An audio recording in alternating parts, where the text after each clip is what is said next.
Allez, bonjour à tous, j'espère que vous allez bien. Aujourd'hui, analyse de Ripple, donc XRP. On fera une update de marché, bien que je n'aime pas la chart, ça fait longtemps que j'avais pas fait d'update, donc ça va permettre aux traders investisseurs de XRP d'avoir mon avis sur la chart actuelle et qu'est-ce que moi je chercherais à faire éventuellement, que ça soit comme d'habitude, casquette investisseur et casquette trader. Alors, pourquoi je dis que la chart n'est pas terrible, c'est qu'on était bloqué globalement entre un range là, entre deux bornes, hein.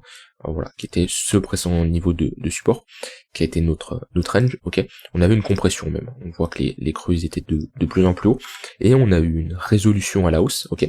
Donc ça c'était en plus suite à l'annonce du gain, le procès qui était gagné par XRP, ok. Donc voilà, c'était une grosse news où en une journée on a tout éclaté. Maintenant, souvenez-vous, quand ça pump aussi vite, en général, on retrace aussi fort. C'est comme un élastique, d'accord? C'est comme un trombone, un ressort. Plus il est détendu, on le détend. Quand ça repart dans l'autre sens, bam, c'est la même chose. Donc méfiez-vous de ça en général. Mais moi, ce que je surveillais éventuellement pour chercher une opportunité, c'était le pullback au niveau de notre haut de range, parce que en général, ce genre de cassure de range, on vient souvent le retester. On peut voir ça comme un bad range ici, on la break et ici, on est venu le retester. Ben c'est exactement la même chose ici, sauf que on l'a réintégré. Et qu'est-ce qu'on constate sur du plus court terme? Ce niveau-là qu'on a réintégré, ok, c'est assez visible ici, ok, on a une bonne réintégration avec cette bougie-là, et ben depuis, cette zone-là fait à nouveau office de résistance. Donc, c'est pas terrible. Une réintégration de range, et ensuite on flippe la zone de support en résistance, ça nous indique que c'est pas très encourageant et je ne chercherai pas à rentrer en position. Donc voilà, ça d'un point de vue investisseur, moi qu'est-ce que je chercherai là? Je placerai un Fibo.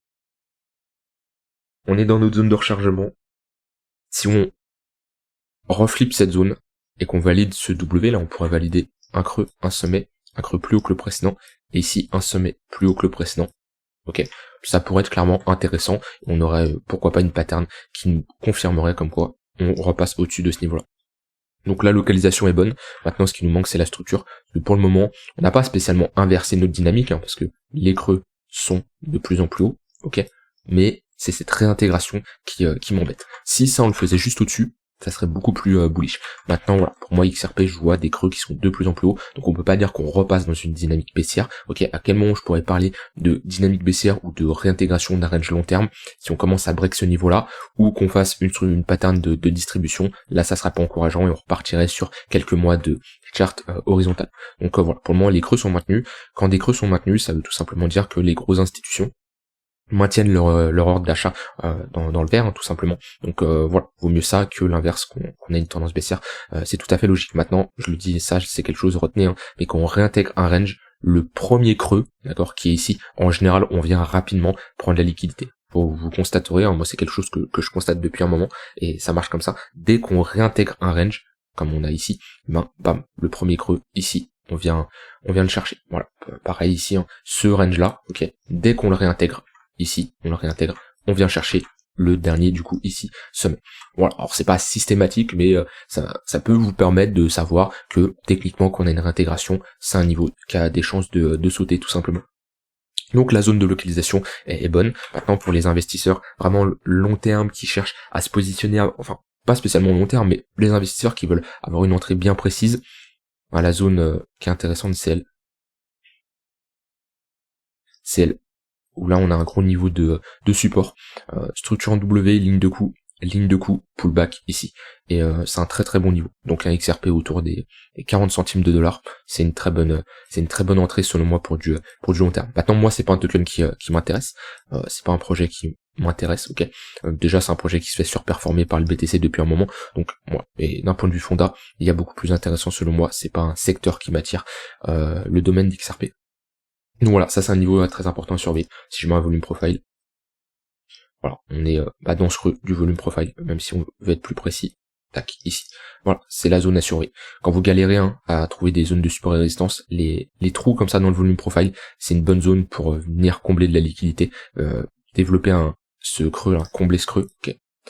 ce petit déséquilibre. C'est pas une zone d'imbalance, hein. Une zone d'imbalance c'est encore, voilà, ça et encore, voilà, ça c'est une zone d'imbalance. Bon, là c'est sur une mèche, mais je préfère les zones d'imbalance. Ça c'est une zone d'imbalance. Si je mets un volume profile de là à là, il y a très peu de volume ici parce que on a pump beaucoup rapidement. Mais voilà, ça c'est un petit déséquilibre. Tout simplement dans le volume profile, on y a passé très peu de temps, et c'est des zones où en général les grosses institutions aiment bien absorber de la liquidité dans ces zones-là, et c'est des zones qui font très souvent office de support et de résistance. Donc ça, c'est d'un point de vue long terme. Maintenant, d'un point de vue un peu plus court terme, en daily, on est globalement dans un range.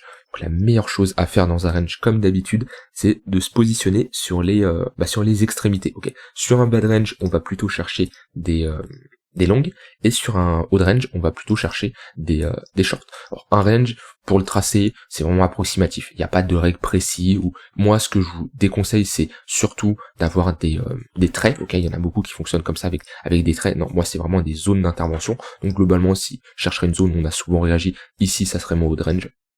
Donc, je me dis que tant qu'on n'est pas dans cette zone, je cherche pas spécialement je ne cherche pas des shorts, ok. Et mon bad range, globalement, il serait ici. Voilà. Donc, comme d'habitude, on n'anticipe pas la cassure d'un range, on ne sait pas à quel moment il va casser. C'est sûr que plus il y a de touches, plus il commence à être mature, et plus il a de chances de break. Au-delà de 3-4 touches, ça devient déjà tard. C'est-à-dire que là, s'il revient, pourquoi pas chercher un short, ça serait la 4e touche. Maintenant, au-delà, attention, là déjà c'était une opportunité, parce qu'on avait déjà notre range qui est confirmé depuis un moment, que ici c'était une bonne zone pour chercher des shorts, ok. Donc voilà, à l'heure actuelle, on est sur un niveau de support, donc vaut mieux chercher des longues sur ce niveau-là. Alors, en général, sur un range, on fait de l'analyse multi-time frame. Pourquoi? Parce qu'on peut pas prendre des décisions comme ça. Voilà, sur un range de 3 jours daily, là, on peut pas chercher à long ou short, on veut avoir des entrées beaucoup plus précises, et pour ça, on fait de l'analyse multi-time frame, on va choisir 2-3 unités de temps pour zoomer, chercher un point d'entrée optimal. Donc je peux passer en 4 heures. En général, ce que j'aime bien quand je dézoome quand je zoome sur mon unité de temps, c'est d'avoir une divergence, donc j'en avais bien une ici. Et ensuite une structure, et j'en avais une ici. Soit je cherche encore une structure sur l'unité de temps inférieure, ou soit je reste sur mon unité de temps, ça dépend de combien d'unités de temps je veux prendre, et ici j'avais clairement une structure. Donc là, il pouvait globalement y avoir une opportunité de longue, hein, avec une zone d'invalidation sous mon range, et aller targeter l'extrémité opposée. Voilà, risk reward de 3 pour 1, c'est une entrée assez intéressante. On peut prendre des profits partiels, hein, c'est-à-dire au milieu de range, là on voit qu'on a méché, ben, il peut y avoir une prise de profit partiel. Pour ça on peut mettre un volume profile. En général, là on passe plus de temps, c'est au milieu de range, c'est là où notre poke va être le plus développé. Voilà, parfaitement. C'est globalement, c'est vers le milieu de range qu'il y a le plus de volume échangé, et c'est là où c'est le moins intéressant. Et qu'est-ce qu'on constate? Là où j'ai tracé mes extrémités, c'est là où il y a très peu de volume, et c'est là où vous devez vous positionner. Voilà, ça c'est des bons niveaux ici pour chercher à rentrer en position. Mais le milieu de range, c'est le prix juste, d'accord? C'est pas intéressant. Soit on cherche des longues quand le marché est sous-estimé, et sous-évalué, ou quand il est surévalué, d'accord? Donc voilà, ici il y avait une bonne structure pour rentrer en position. Donc là je ne chercherai pas parce qu'on a quand même, on n'a pas spécialement une divergence haussière, mais là c'était une bonne zone pour chercher, comme je l'ai dit, à rentrer en position.